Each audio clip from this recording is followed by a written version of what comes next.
눌렀어요? 오케이. 여호수아 8장입니다. 여호수아 8장. 하나님의 말씀은 여호수아 8장입니다. 여호수아 8장 1절부터 보도록 합시다. 여호수아 8장 1절부터 여호수아 8장 1절부터 29절까지 우리 교독으로 보도록 합니다. 여호와께서 여호수아에게 이르시되 두려워 말라 놀라지 말라 군사를 다 거느리고 일어나 아이로 올라가라. 보라 내가 아이 왕과 그 백성과 그 성읍과 그 땅을 내 손에 주었노니 그는 그리고와 그 왕에게 행한 것 같이 아이와 그 왕에게 행한 것 오직 거기서 같이한 물건과 같은 스스로 가지라. 나는 알 백성에게 공격을 들으리라 하시니 이에 여호수아가 일어나서 군사와 함께 아이로 올라가려 하여 용사 3만 명을 뽑아 밤에 보내며 그들에게 명령하여그되 너희는 성을 데리고 가서 성을 향하여 매복하되 그 성에서 너무 멀리 하지 말고 다 스스로 준비하라.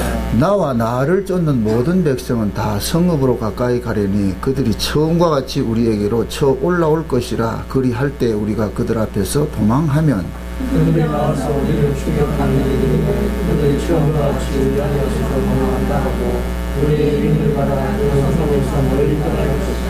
우리가 그들 앞에서 도망하고 너희가 매복한 곳에서 일어나서 그 성읍을 점령하라. 너희 하나님 여호와께서 너희 손에 붙이시리라. 너희가 그 성읍을 취하려면 그것을 불사하라. 여호와의 말씀대로 내가 너희에게 명령하였느니라 하고 그들을 보내매 그들이 복병할 곳으로 가서 아이 서편 베델과 아이 사이에 매복하였고 여호수아는 그 밤에 백성 가운데서 잤더라. 여호수아가 아침 일찍 일어나 백성을 정하고 이스라엘 장로들과 더불어 백성이 앞서 아이로 올라오니 그를 쫓는 군사가 다 올라가서 성읍 앞에 가까이 이르러 아이 북편에 진치니 그와 아이 사이에는 한 골짜기가 있었더라. 그들이 한 5,000명을 타여 성읍 서쪽 베델과 아이 사이에 매복시키니 이와 같이 성읍 북편에는 온 군대가 있고 성읍 서편에는 복병이 있었더라. 여호수아가 그 밤에 골짜기 가운데로 들어가서 아이 왕비를 보고 그 성읍 백성과 함께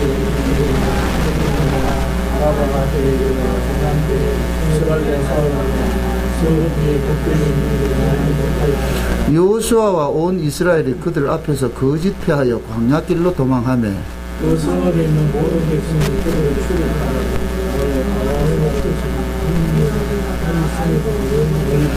아이와 베델의 이스라엘을 따라가지 아니한 자가 하나도 없으며 성문을 열어놓고 이스라엘을 따랐더라.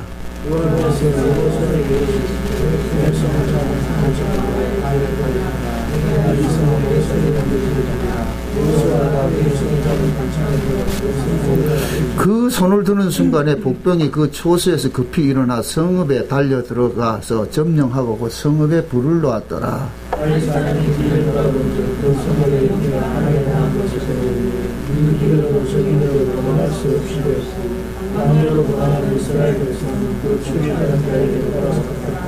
여호수아와 온 이스라엘이 그 복병이 성읍을 점령함과 성읍의 연기가 오름을 보고 다시 돌이켜 아이 사람을 죽이고 복병도 성에서 나와 그들을 치니 그들은 이스라엘 중간에 던지나 어떤 사람들은 뒤에서 어떤 사람은 저쪽에서 치고 한 사람도 하나 도망하지 못하리라 했더니 아이 왕을 사로잡아 여호수아 앞으로 끌어왔더라. 이스라엘의 사이에 모든 왕의 주민을 돌려쓰기에 그들을 칼날로 뛰게 진민에게 마치고 온 이스라엘 아이로 돌아와서 칼날로 죽이니 그 날에 아이 사람의 전부가 죽었으니 남녀가 1만 2천이라. 아이 주민들의 진민하여 마치기까지 여호수아가 산창을 잡아 손을 보이지 아니하였고 오직 그 성읍의 가축과 노략한 것은 여호와께서 여호수아에게 명하신 대로 이스라엘이 탈취하였더라. 이에 여호수아가 아이를 불살라 그것으로 영원한 이름을 드렸더니 오늘까지 함께하였습니다. 같이 봅니다. 그가 또 아이 왕을 저녁 때까지 나무에 달았다가 해질 때에 명하여 그 시체를 나무에서 내려 그 성문 어귀에 던지고 그 위에 돌로 큰 무더기를 쌓았더니 그것이 오늘까지 있더라. 아멘. 기도합시다. 하나님께서 여호수아를 통하여서 이스라엘 백성들을 가나안 정복 전쟁을 하는데 이 아이성 하나를 전쟁하는 데 있어서 여러 가지 치밀한 작전을 세우시고 또 거짓 유인책을 세우시고 그런 일들을 우리가 보게 됩니다. 성경 어디에서도 볼 수 없는 이러한 전쟁을 치르는데 과연 이 전쟁이 시사하는 바가 무엇이고 또 우리에게 지금 이 시대에 우리에게 교훈하는 것이 무엇인지 좀 깨달아 알 수 있는 은혜를 허락해 주옵시길 원합니다. 분명히 성경은 모든 전쟁은 여호와께서 붙이시는 전쟁이라고 하셨사온데 그 붙이시는 전쟁에 왜 이렇게 복잡하게 이렇게 일을 하시는지 도대체 이 사건이 지금 이 시대에 우리에게 무엇을 말하는지 밝히 알아서 우리도 이 여호와의 전쟁에 동참하는 군사로서 어떤 방식으로 우리가 이 영적 전쟁을 하고 가야 되는지 그 의미를 분명히 알아지는 시간들이 되어지게 도와주시옵소서. 깨닫는 마음을 허락해 주옵시길 원하옵고 예수님의 이름으로 기도합나이다. 아멘. 지난 시간에 우리가 이 아간이 하나님께서 이스라엘 백성들로 하여금 그 아간을 돌로 쳐서 그 죽이게 하는 그런 사건을 우리가 살펴봤습니다. 그 아간이 죽임을 당한 것은 여리고의 것을 도적질을 해서 그래서 죽임을 당하였다. 그런데 그 사건 때문에 여리고의 10분의 1 정도밖에 안 되는 이런 아이성 하나를 이기지를 못하고 이렇게 패퇴한 사건들이 있었습니다. 그래서 이스라엘 백성들은 생각을 하기를 물론 이 성경의 내용을 이렇게 볼 것 같으면은 아이성은 자금으로서 좀 무시한 경향이 있어요. 여리고성은 큰 성이었고 그래서 그 여리고성을 자기들이 어떤 노력으로서 허물어뜨린 것이 아니고 제사장들이 언약궤를 맨 그 제사장들이 7 나팔 소리에 그것이 무너졌잖아요. 여리고성이 무너졌는데 그들은 그 전쟁을 통하여서 얻어야 될 그런 그 교훈들이고 전쟁은 우리가 하는 것이 아니고 하나님께서 하시는 것이구나. 그것을 첫째 배워야 되겠고 둘째는 그 뭐냐면은 전쟁은 인간의 힘으로 하는 것이 아니고 하나님께서 직접 하신다. 그러면은 아이성을 이렇게 공격할 때는 이스라엘 백성들이 뭐냐면은 그들이 그 전쟁을 임하는 그 자세가 어떤 자세가 되어야 되냐면은 어떤 구경꾼이 돼서도 안 되고 그 전쟁을 하되 이 전쟁은 하나님께서 붙여주시는 그 전쟁이라는 것을 알 것 같으면 자기들이 그 전쟁에 임하는 그 자세가 믿음의 자세가 되어야 된단 말이에요. 그런데 이스라엘 백성들은 어떻게 하냐면 아이성은 작으니까 좀 작다 그래가지고 사람들 조그만 보냈거든요. 그게 전쟁 하나님께서 이렇게 생각을 해봤어요. 여호와의 전쟁이라 할 것 같으면 여호와께서 하는 전쟁이잖아요. 그럼 이스라엘 굳이 동원할 필요가 없어요. 그냥 하나님이 알아서 다 하면 돼요. 그런데 왜 이스라엘 백성들로 하여금 다 전쟁에 동원을 시키느냐면은 그 전쟁을 통하여서 하나님께서 이스라엘 전체가 그 전쟁을 통해서 하나님께서 자기들과 함께 한다는 거 그걸 배워야 된단 말이죠. 하나님께서 이스라엘 백성들이 사람의 수가 필요해서 그들을 동원시키는 것이 아니고 하나님이 그들에게 가르치고 싶은 것이 뭐냐. 이 하나님의 전쟁은 이스라엘이 전하는 이 전쟁들은 전부 여호와의 전쟁인데 그 여호와의 전쟁은 하나님께서 친히 적군을 패하시고 자기 백성들을 친히 보호하신다는 이 사실들을 이스라엘 어떤 특정인들만 알아서는 되는 것이 아니고 이스라엘 전체가 알아야 된단 말이죠. 이스라엘 전체가.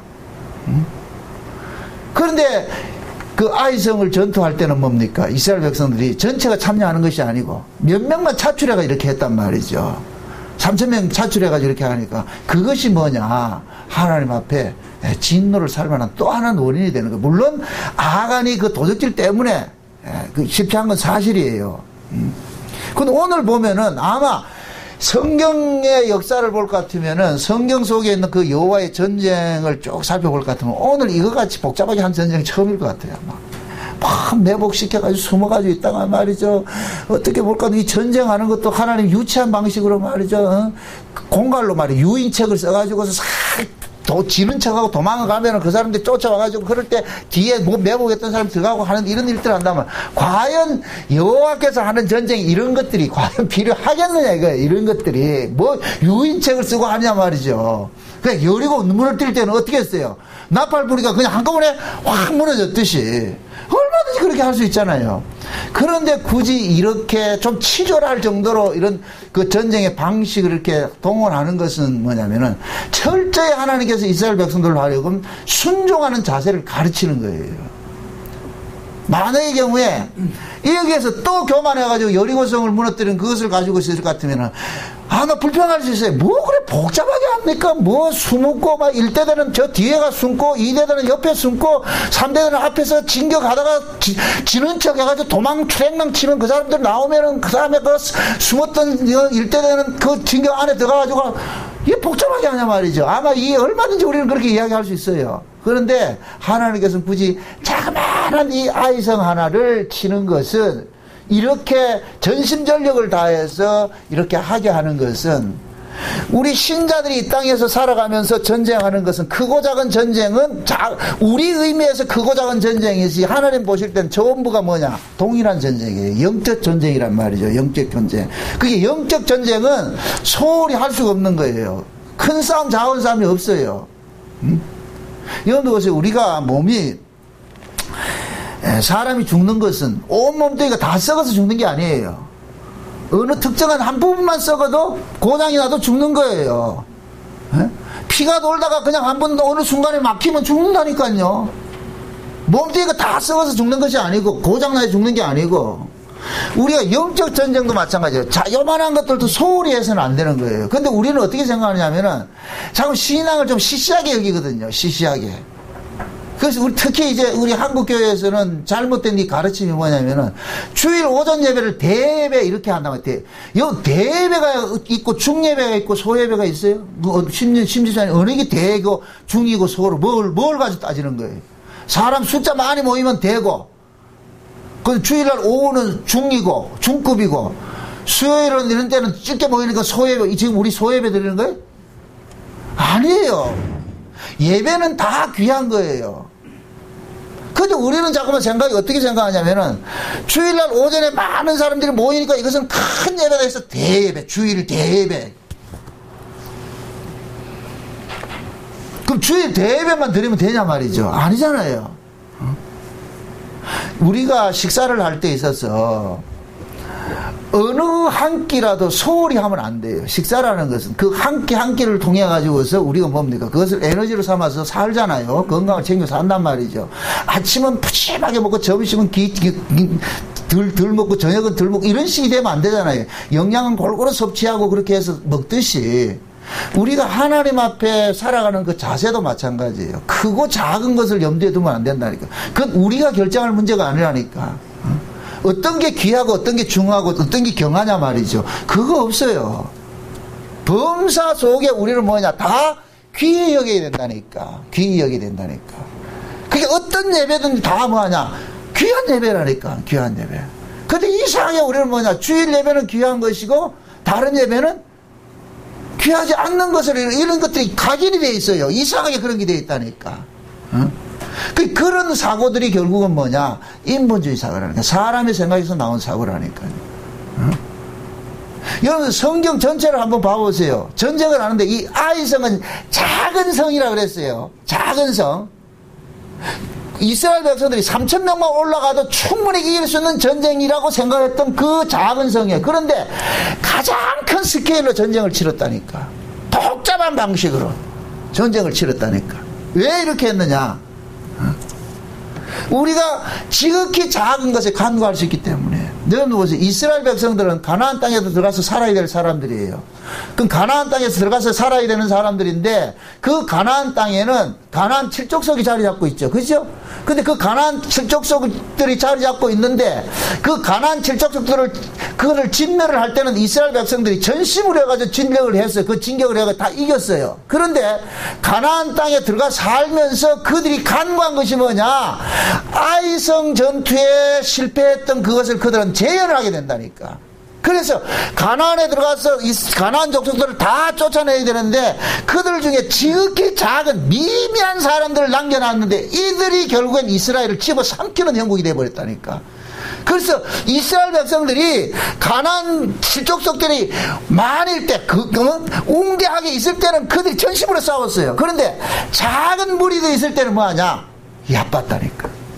그게 결국 그 얕본 것이 결국 어디에서 나온 사고예요? 인간들이 가지고 있는 사고거든요. 저것들 조만한 것들 그렇게 생각하는 거예요. 그게 사람들이 가지고 있는 사고방식이라. 그래서 결국 뭐냐, 하나님께서 이 아이성 전투를 통해 가지고서 전쟁이라는 것은 크고 작은 개념이 없다. 전쟁이라는 것은 크고 작은 개념이 없다. 전쟁 자체는 죽고 사는 문제니까 이 죽고 사는 이 문제에서는 철저히 뭐 하느냐, 여호와의 전쟁일 걸 알 것 같으면 너희들은 철저한 순종을 해야 되는 거예요. 그러니까 이 성경이 말하는 여호와의 전쟁이라는 것은 하나님께서 이스라엘 백성들로 하여금 순종하는 것을 가르치는 거예요. 순종하는 것을 가르치는 거. 그러니까 너희들은 순종만 하면 되는 것이지, 이것이 전쟁에 사람이 숫자가 많으냐 적으냐 성이 크냐 작으냐 그것은 너희들이 신경 쓸 문제가 아니라는 거예요. 만약의 경우에 작다고 여길 때 이스라엘 백성들 순종이 나온다 안 나온다? 안 나오죠. 작다고 여길 때 에이 저 정도 이러면 순종이 안 나온다니까. 그 순종이라는 것은 우리가 어떻게 큰 전쟁에서만 순종하고 작은 전쟁에서 순종 안 한다 그건 없어요. 그래서 하나님께서 그걸 가르치고 싶은 거예요. 왜? 가나안 땅 자체가 뭐냐, 하나님의 은혜로 사는 땅인데 그 하나님의 은혜로 사는 땅에서는 하나님의 은혜를 모르고, 하나님의 은혜는 다른 말로 하나님께 순종이 없을 것 같으면 그 땅에 살 수가 없어요. 그래서 하나님께서는 가나안 땅에 일부러 그들의 순종 여부를 알게 하기 위해서, 그들의 그 순종을 가르치기 위해서 가나안 땅을 선택을 했다니까. 가나안 땅을. 그 당시에 비옥한 땅들 많이 있어요. 많이 있다니까. 그런데 그 비옥한 땅을 주지 않고 아주 척박한 그런 땅을 주신 것은 결국 그 하나님께서 그들로 하여금 뭐 하느냐, 너희들이 내 말에 순종하느냐 안 하느냐 그걸 보기 위해서 한 거예요. 우리 신명기서 한번 볼게요. 신명기서를 볼까? 신명기 몇 장을 보냐면은 11장입니다. 신명기 11장. 신명기 11장 한번 볼게요. 앞에 딱 신명기 11장 10절을 한번 봅시다. 10절.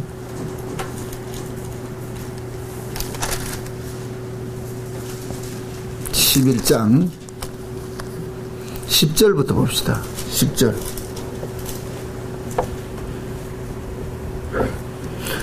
같이 봅니다. 17절까지 같이 봅니다. 다 같이 시작. 내가 들어가서 얻으려 하는 땅은 내가 나온 애굽 땅과 같지 아니하니 거기서는 너희가 파종한 후에 발로 물대기를 채소밭에 댄과 같이 하였거니와 너희가 건너가서 얻을 땅은 산과 골짜기가 있어서 하늘에서 내리는 비를 흡수하는 땅이요 내 하나님 여호와께서 건고하시는 땅이라 세초부터 세말까지 내 하나님 여호와의 눈이 항상 그 위에 있느니라.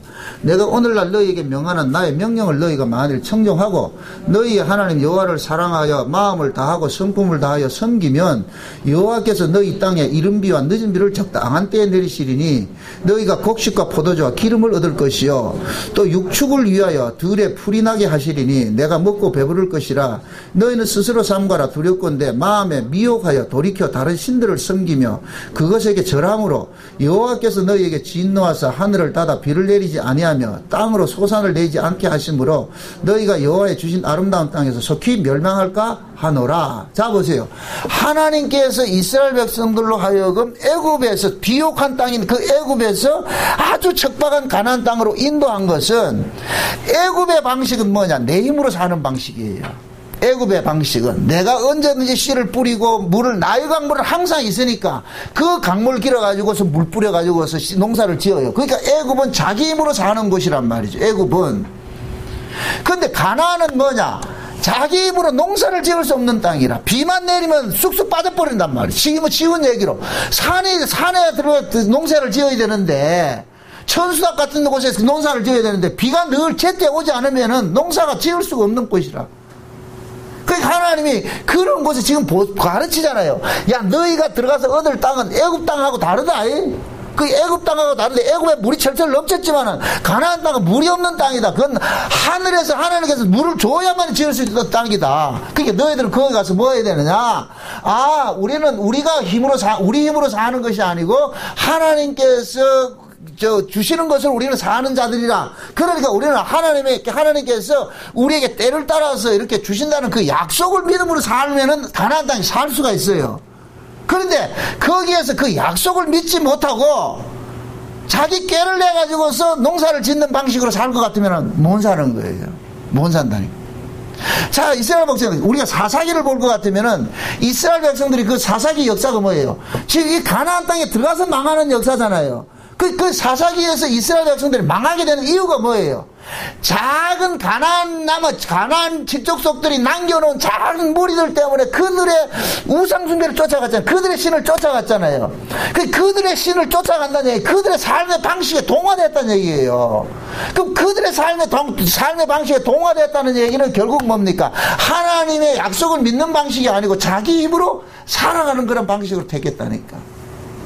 왜 하나님께서 이스라엘 백성들에게 그 아간을 모든 사람이 보는 앞에서 돌로 쳐 죽였느냐? 아간의 사고방식이 뭐냐? 여리고식 사고방식이라니까. 여리고식 사고방식. 그 여리고식 사고방식은 뭐냐? 자기 힘을 의지해서 살아가는 그런 방식이라니까.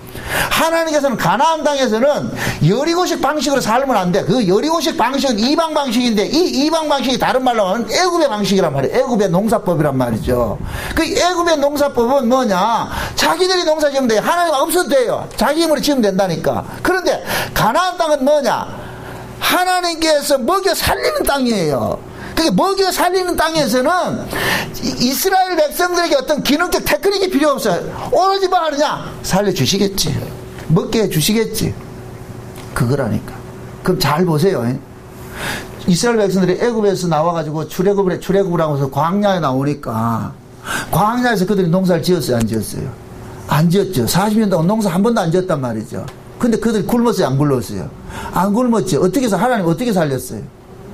하늘에서 만나를 내려 살렸죠. 지금 신명기 11장에서 뭐라 그래요? 너희가 들어가서 얻을 땅에는 비를 저축하는 땅이 아니고 하늘에서 내리는 그 비를 가지고 농사 짓는 땅인데 하나님께서 새초부터 새말까지 거기를 능하게 보하면서 때를 따라서 뭘 준다 그래요? 이른 비와 늦은 비를 줄게, 이 약속이잖아요. 그럼 이른 비와 늦은 비 하늘에서 내리는 것이나 광야에 나와가지고 광야 40년 동안 하늘에서 만나가 내려서 먹고 산 것이나 영적인 의미는 똑같은 의미라니까. 똑같은 의미. 그러면은 이스라엘 백성들이 40년 동안 광야 생활을 거쳐서 그 광야에서 태어난 백성들이 지금 가나안 땅에 들어왔을 것 같으면은 이들은 철저히 뭐 해야 되느냐? 아, 광야에서 우리 농사 짓고 살지 않았지. 하나님께서 매일 주시는 양식으로 먹고 살았지. 그러면 그 믿음으로 가나안 땅에서도 살아야 되는 거예요. 그걸 계속 가르치는 거예요. 가르친다니까. 그러니까 그 가나안 땅에서 살 수 있는 방법은 딱 하나밖에 없는데 순종하는 것밖에 없어요. 순종은. 지금 본격적으로 가나안 전쟁이 시작이 된 거예요. 여리고를 함락시킴으로 인하여서 이제부터는 가나안 땅에 입성이 돼버렸단 말이죠. 그래서 이제 제일 처음에 이제 전쟁하는 거예요. 그래서 하나님께서 이 가나안 전쟁을 통하여서 이스라엘 백성들에게 철저하게 주지시키고자 하는 것이 있는데 그것이 뭐냐? 순종이에요. 순종. 그래서 참 재미있는 것이 뭐냐면은 첫 번째 하나님께서 이 여리고성을 점령을 할 때는 절대로 여리고성에 있는 것을 탐하지 못하게 했어요. 그건 전부 여호와께 드리라 그랬어요. 그걸 헤렘 전쟁이라 그랬어요. 헤렘이라는 것은 하나님 앞에 전부 드리는 거. 이거 진멸 전쟁이에요. 자기들이 차지할 수 없어. 왜 여리고의 것은 이스라엘 백성들이 하나도 차지하지 못하느냐? 그것은 뭐냐? 하나님의 것이 전부 하나님의 것 돌려드린단 말이에요. 그런데 그 성경을 우리가 잘 볼 것 같으면 하나님께서 절대 손대지 못하게 하는 것이 있는데 그것이 뭐냐? 초태생들이에요. 초태생들.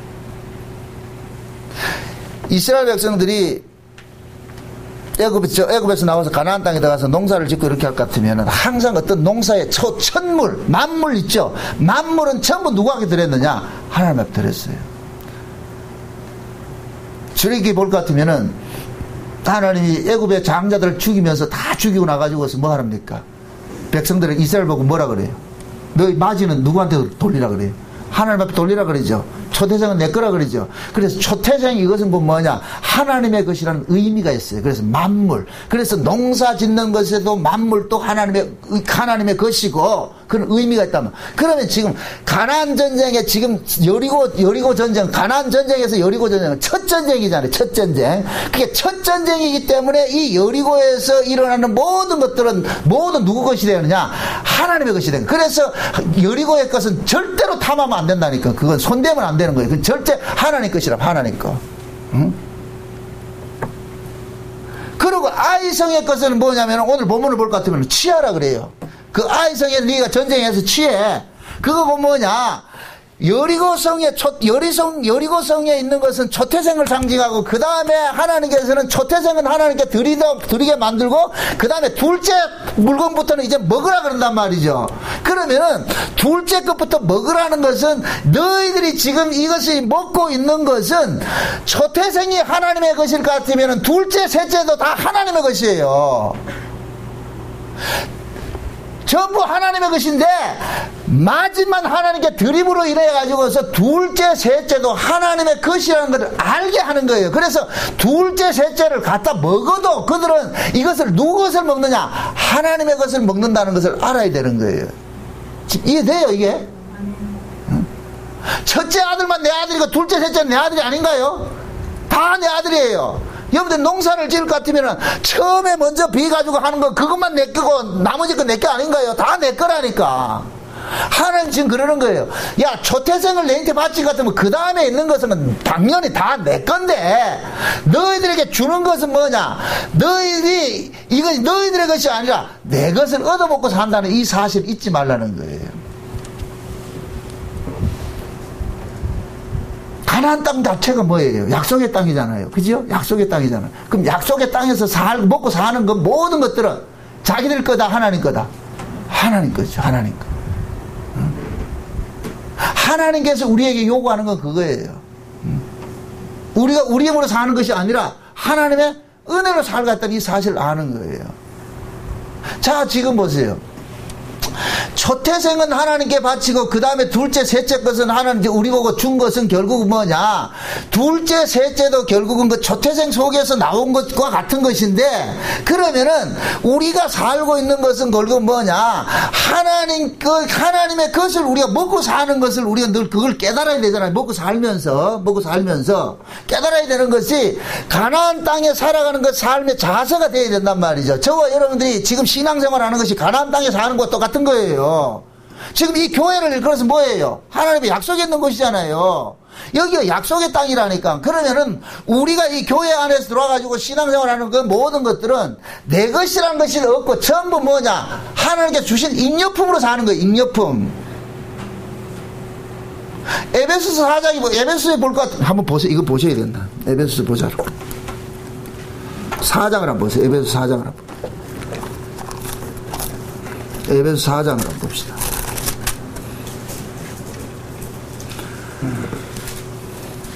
일 1절부터 봅니다. 1절부터. 제가 읽습니다. 그러므로 주 안에서 갇힌 내가 너희를 권하노니 너희가 부르심을 입은 부름에 합당하게 행하여 모든 겸손과 온유를 하고 오래 참음으로 사랑 가운데서 서로 용납하고 평안에 매는 줄로 성령이 하나 되게 하신 것을 힘써 지키라.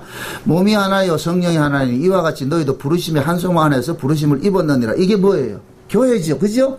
이 교회 모두 한 소망 안에서, 한 성령 안에서 부르심을 입었잖아요. 자, 부르심을 입었습니다. 자, 주도 하나시요, 믿음도 하나요, 세례도 하나예요, 하나님도 하나이시니 곧 만유의 아버지시라. 만유에 계시고 만유를 통일하시고 만유 가운데 계시도다. 그런 만유 가운데 계신 그런 분이 우리 각 사람의 그리스도의 선물을 분량대로 은혜를 주셨나니, 그러므로 이르기를 그가 위로 올라가실 때에 사로잡힌 자를 사로잡고 사람들 가운데서 선물로 주셨다 하였도다.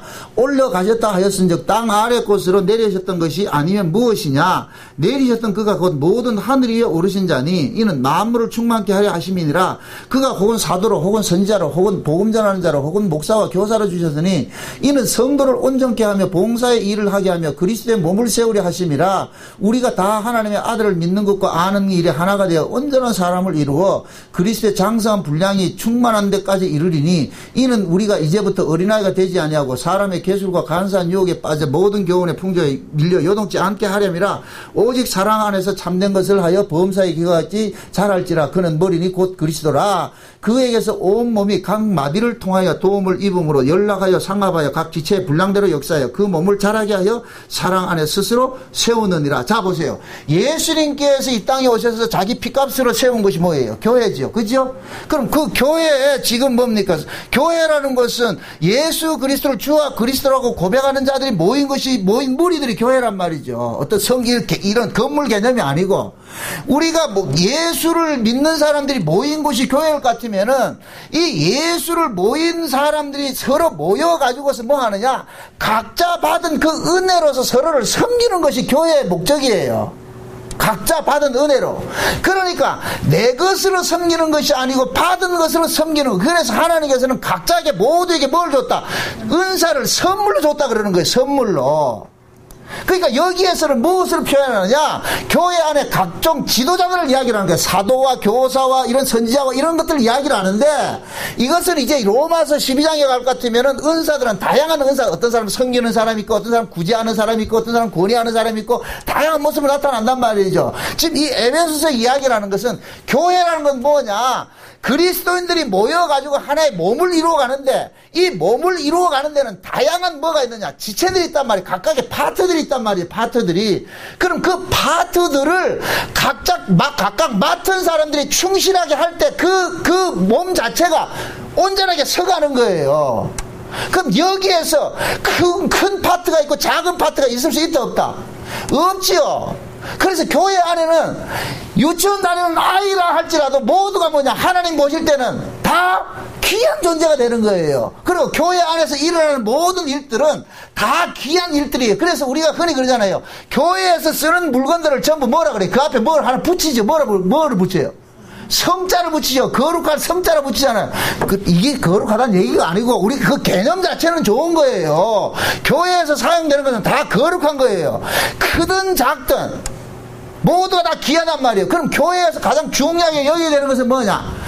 너도 부르심을 입었고 나도 부르심을 입었고, 부르심을 입은 자들끼리 서로 연합하여서 우리를 불러주신 그분을 뭐 해야 되느냐? 찬송해야 되는 거예요. 그분의 영광을 드러내야 되는, 이게 교회의 존재 의미란 말이죠. 그러면 가나안 땅도 마찬가지. 이스라엘 백성들이 가나안 땅에 들어가서 해야 될 일은 뭐냐? 신명기서를 통해서 이야기를 할 때, 너희들은 거기 가서 너희들은 농사짓고 살궁리하지 말고 오직 하나님을 뭐 하라? 경배하는 걸 하라는 거예요. 하나님 앞에 찬송하고 하나님 앞에 감사하는 일들을 하라는 거예요. 농사짓고 살궁리하지 말고 그건 하나님 알아서 해줄 테니까. 그런데 인간들이 가가지고 보니까 보이지 않는, 하나님은 보이지 않고 현실만 보이니까 어떻게 하느냐? 먹고 사는 궁리를 하더란 말이죠. 먼저 해야 될 것이 있고 나중에 해야 될 것이 있는데, 이스라엘 백성들이 뭐하냐? 그걸 주객을 전도시켜버린 거예요. 그러니까 망하는 거예요. 그러면 이 일들을 가르치는 것이 뭐냐? 전쟁이란 말이에요. 전쟁. 자 보세요. 왜 매복을 시킵니까? 아이성 전투하는데 매복이 뭐예요? 매복이 우리 어집사람 군대 갔다 왔는가요? 아, 또 방발인 그러죠. 없네 보니까. 아, 김영하 장로님 갔다 왔구나. 군대 매복의 첫째 철칙이 뭐예요? 안 해보니 모르지. 매복의 첫째 철칙은 뭐냐? 조용하는 거예요. 들키지 않는 거예요. 거기에 한 놈이라도 기침을 하거나 노래를 부른다. 된다 안 된다? 안 되는 거예요. 지금 보세요. 3만 명을 매복을 시켰어. 거기에 한 사람이라도 노래를 부르거나 기침을 하거나 오줌 누러 갈 것 같으면 들킨다 안 들킨다? 하나님께서 왜 이스라엘 백성들로 하여금 그 작은 성 하나 치는데 매복을 시키고, 그거 오늘 본문 볼 것 같으면 매복이고 복명이고 복병이 있죠. 복병이라는 것이 매복을 시키는 거거든요. 그게 뭐냐? 너희들은 기죽은 듯이 있으라는 거예요. 너희들 나대지 말라는 거예요. 이건 내가 전쟁할 테니까 나대지 말고. 전쟁의 첫째 목적은 뭐냐? 나대지 말아라. 나대지 말아라. 너희들 기죽은 듯이 있으라. 그게 매복의 의미라는 거예요. 매복의 의미. 그럼 매복하는데 하나님도 떠들으면 된다 안 된다? 영화 같은데 뭐 전쟁 영화 같은데 보면 그러잖아요. 막 쫓기는데 애교 없고 울고 뛰어가는데 그 아이가 울려면 어떻게 합니까? 입을 틀어막잖아요. 왜? 아이가 울면 어떻게 되기 때문에? 들키니까 다 죽으니까. 하나님께서 이 아이성 전투하는데 이스라엘 전체를 투입시켜가지고서 하는 이유는 그거예요. 한 사람이라도 여기에 경홀히 여기지 말고 순종하라는 거예요. 엎드리라는 거예요. 이거 전쟁은 너희들 하는 것이야. 이렇게 가나안에 들어가서 살아야 된다는 거예요. 가나안 땅에 들어가서. 가나안 땅에 들어가가지고 너희들이 잘난 척하고 말이죠. 나대가지고서 말이죠. 서로 연합이 이루어지지 않고, 그렇게 될 것 같으면은 그 땅에서 살 수 있는 자격이 안 된다는 거예요. 교회가 분란이 일어나는 첫째 이유가 뭐냐? 똑똑한 사람들이만 분란이 일어나는 거예요. 똑똑한 사람이. 똑똑한 사람은 뭐냐? 항상 자기 존재감을 드러내려고 그러는 거예요. 내가 이런 사람인데, 내가 이런 사람인데. 교회는 그게 필요한, 똑똑한 사람이 필요하지 않는 거예요. 교회는 누가 필요하냐? 순종하는 사람이 필요한 거예요. 순종하는 사람.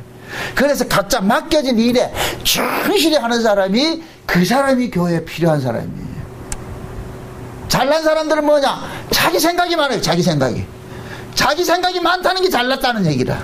자기 생각이 많으니까 뭐하냐? 남들 하는 것이 다 못마땅하고 말이죠. 그래서 우리 한국의 속담 중에 아주 유명한 속담이잖아요. 사공이 많으면 배가, 요새 산으로도 뭐 안 가요. 하늘로 가지. 사공이 많으면은 산으로 가는 게 아니고 하늘로도 안 가. 지금은 가만히 있는다니까. 사공이 많으면 오른쪽에 적고 뒤쪽에 적고 동서남북 다 지면 배가 어디로 간다.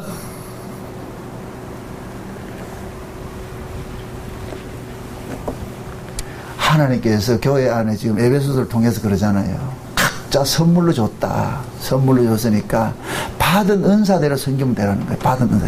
로마서 12장 보세요. 로마서 12장 봅시다. 앞에 한번 봅시다. 12장입니다. 12장 3절부터 봅시다. 3절부터. 이걸 연결하기 위해서는 1절부터 봅니다. 제가 읽으면서 설명할게요. 그러므로 형제들아, 내가 하나님의 모든 자비하심으로 너희를 권하노니 너희 몸을 하나님이 기뻐하시는 거룩한 산 제사 드리라. 이는 너희의 드릴 영적 예배니라. 너희는 이 세대를 본받지 말고 오직 하나님을 마음을 새롭게 함으로 변화를 받아 하나님이 선하시고 기뻐하시고 온전하신 뜻이 무엇인지 분별하도록 하라. 그러면서 하시는 말씀이 내게 주신 은혜로 말미암아 너희 중 각 사람에게 말하노니 마땅히 생각할 그 이상의 생각을 품지 말고 오직 하나님께서 각 사람에게 나누어 주신 믿음의 분량대로 지혜롭게 생각하라. 그러니까 하나님께서 각 사람에게 나눠준 믿음의 분량이 있다 그러는 거지. 아까 에베소서에 뭐라 그래요? 각각 사람에게 선물로 줬다 그랬잖아요. 그죠? 그 선물로 준 것은 그 선물 가지고서 뭐 하라 그래요? 그리스도의 몸을 세우려 가는잖아요. 그리스도의 몸을 세우려 그러잖아요. 지금 로마서도 마찬가지예요. 이 로마서를 통해 가지고서, 그러니까 보세요. 4절에 우리가 한 몸에 많은 지체를 가졌으므로 모든 지체가 같은 직분을 가진 것이 아니니 이와 같이 우리 많은 사람이 그리스도 안에서 한 몸이 되어 서로 지체가 되었느니라. 우리에게 주신 은혜대로 받은 은사가 각각 다르니, 받은 은사가 각각 뭐하다? 다르죠. 그러죠. 왜 각자 다 다르게 줬을까요? 그 다름을 가지고서 하나의 뜻을 이루어가는 것이잖아요. 몸을 세워가는 것이잖아요. 그러니까 교회 안에는 뭐냐? 다 같을 수가 없죠. 다 같을 수가 없죠. 다양함이죠. 다양함. 그럼 그 다양함들이 모두가 뭐하냐? 하나님 보시기에 뭐한 것이요? 귀한 것이죠. 왜? 우리가 자식을 키우면 열아들이 있다 할 것 같으면 열아들이 다 귀해요. 우리가 놀부 흥부에 비유해서 봤을 때 놀부가 흥부가 아들 하나 달라고 그러니까 흥부 마누라가 주더라 안 주더라? 손가락을 깨물어 보면서 첫째 깨물으니까 아파도 안 되고 둘째도 안 되고 셋째도 안 되고 줄 나중에 보니까 줄놈이 하나도 없더라는 거예요. 그게 자식이잖아요. 하나님이 예수님께서 피 흘려서 낳아진 자식들이 지금 교회 안에 모였단 말이죠. 그럼 교회 안에는 크고 작은 자들이 있을 수가 있어요. 여기서는 세상적인 크고 작은 것이 아니고 일찍 부름을 받은 사람이 있고 늦게 부름을 받은 사람이 있고 받은 그 은사들이 각양 다 다르니까, 그러나 그것이 다 모두 하냐? 소중한 것들이요. 귀한 것들이라니까. 하나도 경으로 여길 것이 안 된다니까. 그래서 구약에 볼 것 같으면은 성막에 보면은 그 성소 안에서 쓰는 모든 제품들은 전부 정금으로 만드는 거예요. 정금으로. 성소 안에서 정금. 하다못해 부지깽이 하나도 정금으로 만들었다니까. 부지깽이 하나. 그 이야기는 뭐냐? 성소 안에서 사용되는 모든 것들은 다 뭐하냐? 귀한 것들이고 거룩한 것이고 성별된 것이란 말이죠. 그것이 교회 안에 이 성도들의 모습도 그런 거예요. 그래서 교회 안에는 누가 잘났느냐 못났느냐 그게 필요가 없어. 그런 사람이 없다니까. 다 소중해요. 누구든지 다 필요한 사람들이라. 그러면 지금 이스라엘 백성들이, 이스라엘이라는 이 국가 자체가 지금 가나안 땅에서 살아야 된다. 민족적으로 살아야 된단 말이에요. 민족적으로. 그러면 그 가나안 땅에 들어가서 살아야 되는 그 민족적으로 한 민족이 그 가나안 땅에 살 때는 모두가 뭐냐? 각자 하나님께 받은 그 은혜대로 살 수밖에 없는데, 그 각자 받은 그 은혜대로 사는 것이 한마디로 뭐 하느냐? 순종이라는 거예요. 순종. 너희들 생각으로는 거기서 삶은 철저히 쫓겨난다. 그래서 하나님께서 이 너희들을 살게 해주신다는 그 약속을 믿고서 뭐하냐? 살으라는 거예요. 그럴 때 너희들이 가나안 살 수 있는 거예요. 그러면 묻습니다. 가나안 땅에서 살아가는 삶의 모습들이 인간들 눈에는 그것이 우리 눈에 봤을 때 합당한 모습으로 보여질까요? 불합리하게 보여질까요? 불합리하게 보여지죠. 그래서 제가 늘 하는 얘기가 그예요. 믿음이라는 것은 믿을 수 없는 상황에서 나타나는 것이 믿음이에요. 다 믿을 수 있으면 믿음이 필요가 없다니까.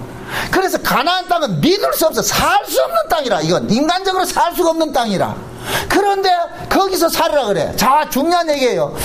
이들이 보세요. 애굽에 살던 자들이 가나안 땅에 광야에 나왔죠. 그럼 애굽에 살던 자들이 광야에 나왔을 것 같으면은 그 광야에 나온 이들이 애굽의 습성대로 살아야 되는데 광야는 애굽의 습성대로 사는 것이다, 못 사는 것이다.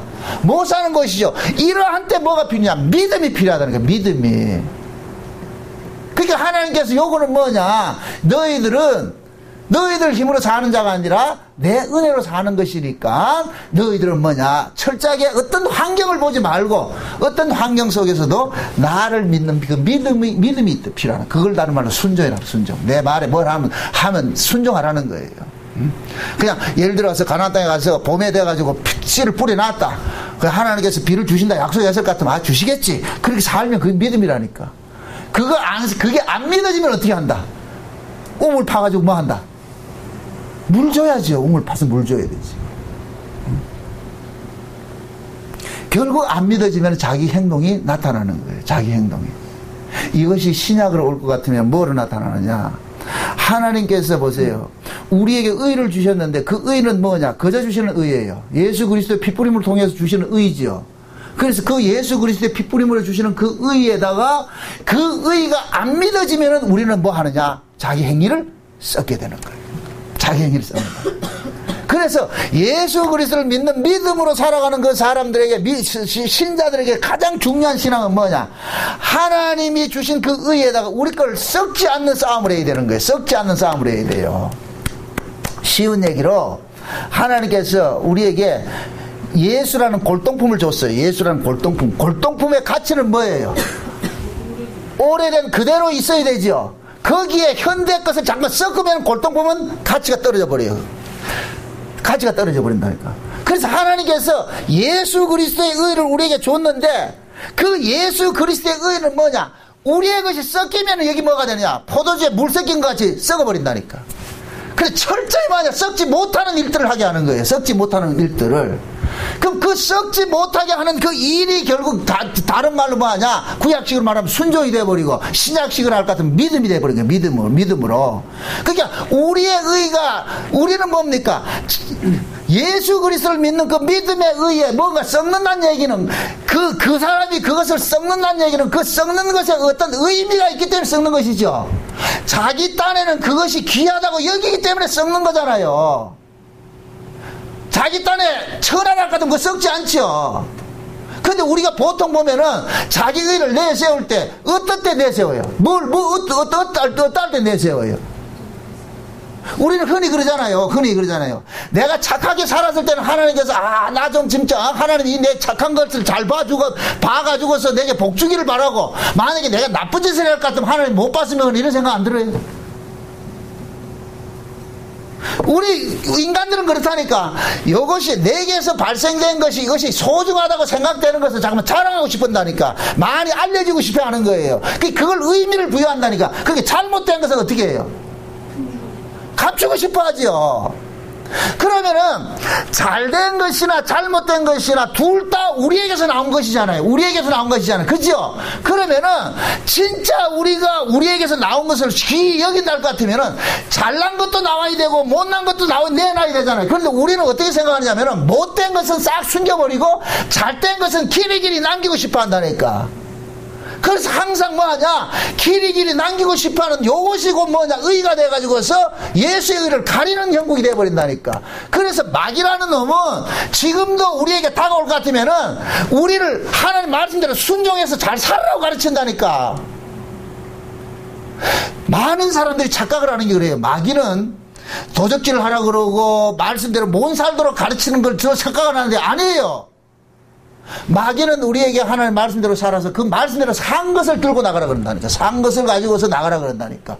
그렇다고 하나님 말씀대로 사는 것을 제가 그걸 뭡니까 나쁘다고 이야기하는 게 아니에요. 우리 다 하나님 말씀대로 살아야 돼요. 그런데 마귀라는 놈은 하나님 말씀대로 산 그것을 들고 나가라고 그런다니까. 의로.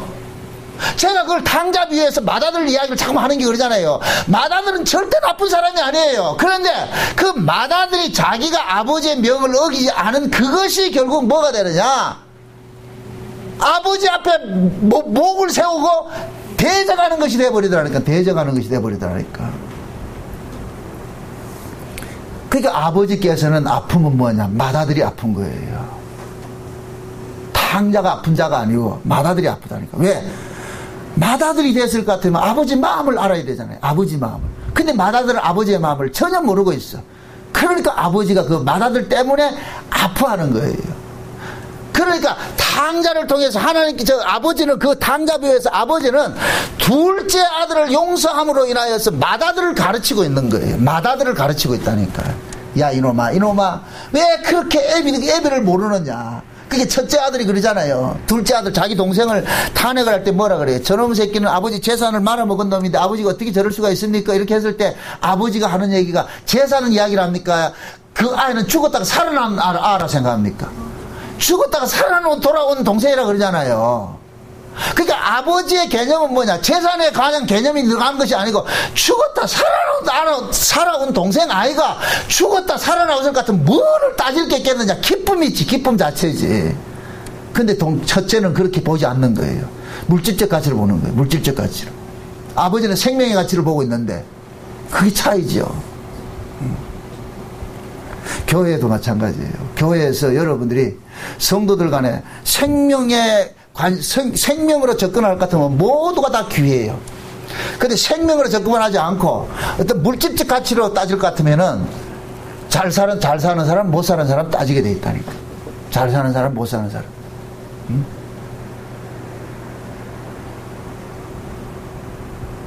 그 제가 과거에 있던 그 부교육자로 있을 때 그쪽 교회 그 목사님 그래요. 그 교회 성도들이 하는 이야기가 그런 이야기가 있었어요. 저한테 하는 얘기가. 제가 전도사로 있을 때 전도사님 우리 목사님은 잘 사는 집에는 자기가 신방하고 못 사는 집에는 전도사님을 보냅니다. 그래서 한 분이, 제가 아는 어떤 한 분이 그런 얘기를 해요. 목사님을 자기 집으로 이렇게 와가지고 좀 신방을 해달라 그러는데 방에도 안 들어오고 마당에 서가지고 왔다가 그냥 가더라는. 가난하다고. 근데 잘 사는 집은 오라 소리 안 해도 뻔질나게 쫓아다니고. 그분이 시험이 들어가지고서 목사님 교회가 어떻게 이럴 수가 있어? 저한테 전도사님 어떻게 그럴 수가 있어요? 그게 또 나쁜 게 뭐냐? 교인들이 그걸 원해요. 교인들이 목사가 신방 오는 걸 바랄까요? 전도사님이 신방 오는 걸 바랄까요? 말 잘하세요 지금. 네? 솔직히 제가 여러분들이 많이 병들어 있는데 누가 아파가지고 있는데 제가 가서 기도해 주기를 바래요? 아니면 제가 말고, 우리 교회는 전도사님이 없으니까 누구 다른 사람 하나 집사님을 시켜서 해서 가는 걸 바래요? 누구 바래요? 목사님 오면 좋죠. 그러니까 그걸 아니까 담임 목사도 그래 하는 거예요. 그게 결국엔 뭐냐, 세상적인 가치로 지금 성도를 접근하고 있는 거예요. 바라보고 있다는 얘기예요. 그게 탕자 비유에서 맏아들 같은 사고지요. 맏아들 같은 사고. 이 교회는 그런 것이 되면 안 된다. 잘 살고 못 사는 걸 여러분들 뭘로 평가해요? 세상 기준이죠. 그죠? 세상 기준이죠. 자, 부모 입장에서는 자식이 10명 있어요. 그 자식을 부모는 잘 살고 못 사는 것으로 먹입니까? 그냥 자식이기 때문에 다 동등하게 여깁니까? 다 동등하게 여기죠. 그죠? 예, 부모는 그래요. 근데 자식들은 그렇게 생각한다, 안 한다? 안 하죠. 잘 사는 형, 못 사는 동생, 이런 식으로 나눈다니까. 그래서 못 사는 동생이 자기한테 혹시 엉기면은 자기 손해 갈까 봐서 싫어하죠. 그게 부모와 형제의 차이라니까, 차이. 그래서 제가 그런 이야기를 하는 거예요. 교회 안에서 어떤 문제가 일어날 때 여러분들이 다 목사가 되어봤으면 좋겠다 그래. 모세가 그 고백했죠. 모세가 광야에 나와가지고서 하나님께서 이스라엘 백성들을 모세를 통해서 다스리고 있는데 어느 날 보니까 그 진중에서 예언하는 사람들이 막 일어나는 거예요. 그래서 모세 시종이 쫓아와가지고 모세한테 이야기를 하는 거예요. 모세 아저씨 선생님이죠. 선생님 세상에 저 진중에 보니까요 사람들이 막 성령이 감동돼가지고 막 예언을 하고 막 그러거든요. 저거 빨리 좀 제재를 시켜야 안 됩니까? 저러면 안 되죠. 이 예언은 누구만 해야 되느냐? 모세 선생님만 해야 되는 거 아닙니까? 걔는 지금 진짜 모세한테 점수 달리기 위해서 딱 왔는데 모세 뭐라 그래요? 야 이 새끼야 이 백성들이 몽땅 다 그랬으면 좋겠다. 몽땅 다 그래서 모세 그 심정이 왜 그럴까요? 왜 그런 심정이 나올까요? 지도자가 돼봐야 알게 되는 거예요. 지도자가 돼봐야. 부모가 돼봐야 자식들 마음을 알잖아요. 그러죠? 그래서 우리 흔히 부모들이 그러는 거예요. 형제끼리 싸우고 못하고 그럴 것 같으면은 니도 니 새끼 나가서 키워봐라. 그러면 그때 알게 될 거다. 이렇게 말한 이유가 그거예요. 그래서 교회 안에는 뭐냐? 많은 사람들이 어떻게 생각하냐면은 사람과 사람 관계를 가지고서 우열을 자꾸 정한단 말이에요. 서열을 정하고. 그것은 세상의 논리잖아요. 세상의 논리. 그러나 부모의 입장이 될 것 같으면 세상의 논리로 접근하는 것이 아니고 우리 모든 한형제 아니가 한형제잖아. 한형제이기 때문에 서로 뭐하고 위로하고 서로 보듬고 그렇게 살아야지. 뭘 그걸 가지고 따지냐. 누가 잘하고 못하고 그걸 가지고 따지냐. 그 제가 여러분들이 무슨 일을 할 때 가장 염려하는 게 그거예요. 일이 중요한 것이 아니고 그 일을 통해서 뭐를 배워가느냐? 연합을 배워가야 된다니까. 서로 우리가 하나 된 이 연합을 배워가야 된다니까. 근데 우리는 잘 놓치는 게 뭐냐면은 자꾸만 이 일의 능률을 따진다니까요. 이 일이 옳으냐? 그건 전혀 의미가 없어요. 뭐 잘하면 잘하면 뭐가 얼마나 잘하고 못하면 뭐가 얼마나 못하는데. 특히 옛날에 그 성가대 같은 데 볼 것 같으면은 성가대 하는 사람들이 뭐 전문적으로 한 사람들도 물론 있겠지만은 성가대 각각 파트가 있잖아요. 파트가 있을 것 같으면은 그 성가대가 가장 중요한 건 뭐예요? 하모니잖아요. 하모니. 다양한 사람이 각자 파트에서 일하는 거 하모니잖아요. 거기에서 제일 성가대 뭡니까? 1등 적이 뭐냐? 혼자 잘하는 사람이에요. 혼자 소리 높이는 거예요. 그거는 그 성가대 자체를 허물어뜨리는 행위가 돼버리죠. 왜 혼자 소리 높이겠어요? 지 잘한다고. 자기 잘하는 건 소용없어요. 교회라는 것은 자기 잘하는 게 소용없다니까. 자, 다시 말합니다. 아이성 전쟁은 지금 신약식으로 말할 것 같으면 우리는 영적 전쟁하는 거예요. 신앙생활 자체가 뭐 하는 것이다? 전쟁이에요.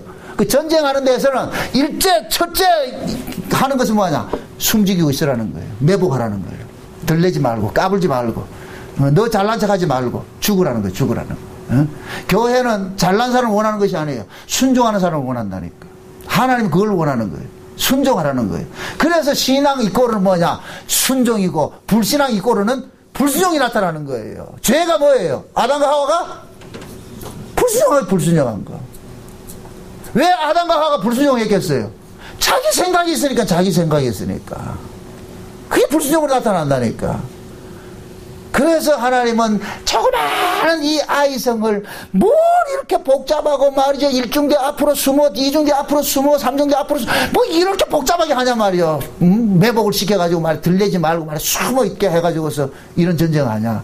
결국 뭐냐. 이 아이성 전쟁을 통하여서 너희들이 들어갈 땅은 이 살아야 될 이 가나안 땅 자체가 어떤 땅이냐. 철저히 하나님 앞에 순종하며 살아갈 땅이라는 것을 여기서 가르치고 있는 거예요. 가르치고 있는 거예요. 그래서 아이성의 전투에서 그들이 철저히 순종해서 아이성을 점령을 해가지고서 어떻게 합니까? 점령된 모든 전리품들을 어떻게 해요? 나누어 갔지요. 먹게 하지요. 그걸 먹게 함으로 인하여서 앞으로 가나안 땅에서 전쟁을 하되 이런 방식으로 하라는 거예요. 너희들이 나서서 하지 말고 철저히 하나님께 순종하는 자세로 가나안 땅에 살아가는 삶의 모습도 너희들 방식으로 살지 말고 하나님의 방식으로 하나님께 순종하는 마음으로 믿음으로 그렇게 살아가라는 그거 가르치는 거예요. 그거 가르치는 거예요. 그래서 여리고선 전쟁과 아이선 전쟁이 여호수아의 가나안 정복 전쟁 중에서 두 가지 전쟁만 극명하게 딱 드러나는 거예요. 나머지는 전부 미미하게 다 나타난다니까. 내 앞에 전쟁이 두 가지가 나타나냐 말이죠. 이 둘을 통해 가지고서 가르치는 거예요. 철저히 너희들은 뭐하냐, 하나님께서 이 가나안 땅에 들어가서 전쟁하는 것은 너희들 힘으로 싸우는 것이 아니고 내 힘으로 싸우는데, 내 힘으로 싸우는 이 여호와의 전쟁은 첫째 목적은 뭐냐, 너희들 방식으로 나서지 마라, 들리지 말라는 거예요. 들리지 말라. 그래서 하나님께서 매복시키는 거, 복병시키는 거, 죽으라는 거예요. 엎드리라는 거예요. 엎드려. 숨어있으라는 거예요. 한 사람도 소리 지르지 말고. 그 가나안 땅에 저 사사기 볼 것 같으면 이런 전쟁을 한 것이 언제 전쟁이냐, 저 기드온이 할 때 전쟁하잖아요. 기드온이, 그죠? 300명 탁 해가지고 뭐 어떻게 합니까? 항아리 햇불 숨겨놔놓고 다 기다리고 있죠. 기다리고 있죠. 그 기다리고 있다가 외치라 할 때 외치잖아요. 보초가 교대할 때 그때 딱 외치니까 막 깨버려 그러잖아요. 그러니까 그 전쟁은, 여호와께서 하는 그 가나안 전쟁의 특성은 뭐냐, 인간이 하는 전쟁이 아니고 하나님께 하는 전쟁이라는 거, 전쟁이기 때문에 그들은 가나안 땅에서 살면서도 자기 힘으로 사는 것이 아니라 하나님의 은혜로 살고 있다는 이 사실을 철저히 깨달아가는 거예요. 그걸 배워가는 거예요. 그게 가나안이 필요한 거예요. 가나안이. 그래서 하나님께서 그 가나안 땅을 통해서 진짜 가야 될 그 가나안에서 살아가는 삶을 가르치는 거예요. 그러니까 지금 이 시대 교회가 왜 필요하냐, 왜 우리가 예수 믿자 말자 바로 천당 데려가면 얼마나 좋아요. 천국 가면 좋잖아요. 그런데 그렇게 하지 않는 이유는 뭐냐, 교회를 통하여서 뭘 깨닫게 하느냐, 천국에서 살아갈 것을 여기에서 뭐 하느냐, 배워가는 거예요. 배워가는 거예요. 그래서 교회는 철저하게 뭐하냐, 인간의 어떤 가치를 가지고, 세상적인 가치를 가지고 성도를 대하는 것이 아니라 예수 그리스도의 핏부림으로 너도 불렀고 나도 불렀고 우리 모든 에브리바디 다 하나님께서 공짜로 불러가지고 우리가 왔다, 이 부르심을 알 것 같으면 그 사람의 조건을 가지고서 잘났니 못났니 따진다 안 따진다, 싸운다 안 싸운다, 안 싸우지요. 안 싸우지요. 그래서 교회가 가장 싫어하는 거, 경계를 해야 되는 것은 뭐냐, 다툼인 거예요. 다툼. 잠언서에 뭐라 그래요? 육선이 가삭하고 다투는 것보다 차라리 채소 먹으면서 화목에 사는 게 낫다 그러죠. 응? 다투는 여자하고 사느니 차라리 저 운막 주고 살아 그러잖아요. 저 들여가가지고서. 교회는 다투는 것이 아니에요. 다투면 왜 생기느냐, 서로와 서로의 생각이 있을 때 다툼이 생긴다니까. 너 잘났다 못 잘났다. 그래서 교회는 그런 것이 아니고, 너도 불렀고 나도 불렀고, 나도 죄인이고 너도 죄인이고, 큰 죄인 작은 죄인 없어요. 똑같은 죄인인데, 모두가 우리가 이 죄인인데 예수 그리스도의 피뿌림으로 용서받았다. 이 용서받은 사실 하나만으로 감사하고 우리 거 보지 말고 예수만 높이자. 그게 교회라니까. 그게 이 교회, 목양교회 안에서 여러분들이 해야 될 일이에요. 그러니까 여러분들이 남 보지 마시고, 내가 먼저 하나님 앞에 부르심을 입었으니까 그 부르심에 합당한 모습으로 여러분들이 처해 있는 그 속에서 감사하며 사시기를 주의 이름으로 축원드립니다. 기도합시다. 아버지 하나님 감사합니다. 아이성 전투를 통하여서 하나님께서 우리에게 교훈하시고자 하는 것은 결국 우리 힘을 들내지 말고 하나님의 말씀에 철저하게 순종하라는 것을 가르치는 것을 이 시간 알았습니다. 하나님, 우리의 마음들이 행여 우리의 것이 드러날까 늘 조심하게 하시고, 내 것이 하나님의 의의를 가르는 그러한 일들이 일어나지 않도록 늘 싸움을 할 수 있도록 도와주옵소서. 그래서 원수가 밖에 있는 것이 아니라 내 안에 있다는 이 사실을 깨닫고 내 안에 나를 또 드러내고자 하는 또 이 나를 잡을 수 있는 싸움을 날마다 하게 도와주시옵소서. 예수님의 이름으로 기도합나이다. 아멘.